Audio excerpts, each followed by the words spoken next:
A new fear has now been unlocked. We're talking about swimming in swimming pools during the night. Bloomhouse's Night Swim. It's time to talk about it. Let's go.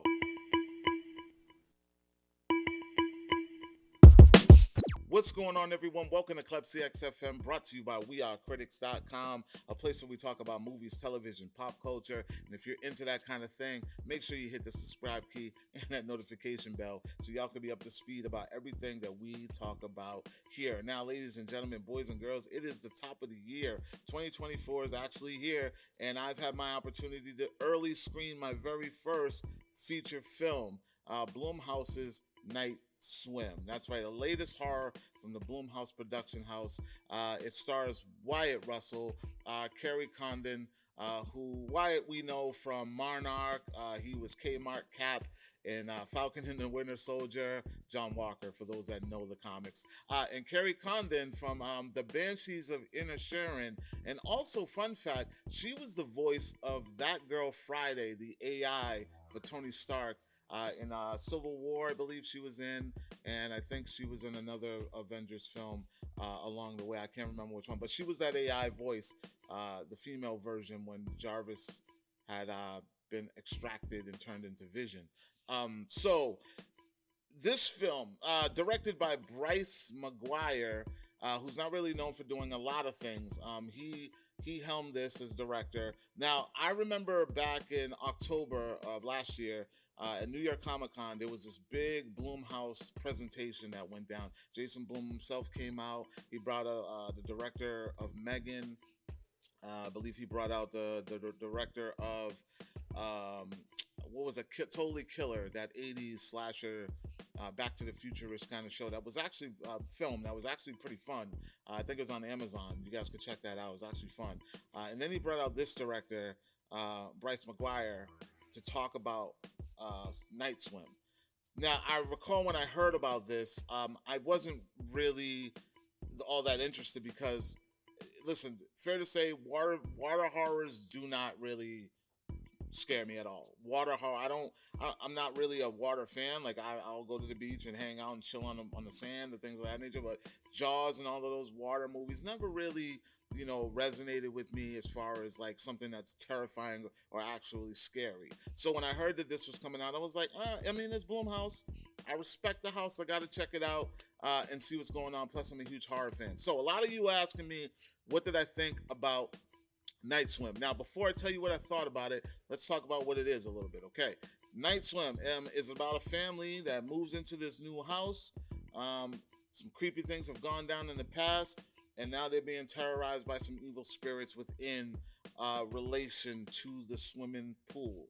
Okay, now you got that out the way. Now you get all that in the trailer as well if you've seen it. So what did I think about it? This film, it is exactly what I thought it was going to be for me. I was not intrigued whatsoever at all of this movie, and they really, for me, didn't do anything outside of the obvious that really pulled me in. I will say this though, some good things.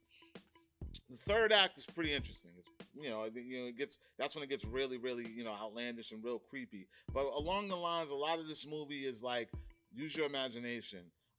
Because there's things that's happening in this movie that don't really make all that sense. You don't really understand. I know it's a supernatural and it's a spiritual kind of film, so the unknown is supposed to be what's scary, but a lot of the unknown is like, but why is that happening? But how come? Like, there is some great explanation, for the build up about why the pool and things of that nature, but for the most part, there's some really creepy, really, really weird things that happen in this film that are just really unexplainable. One of my biggest issues with this film is that the movie is called Night Swim, but primarily a lot of the things that happen in this movie happen during the day around that pool, and you'll see what I mean when you watch it. I don't know, man. It means well.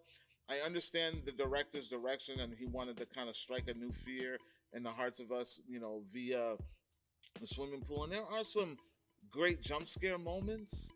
Um, but again, jump scares don't save everything. You know, sometimes jump scares are like a cheap win.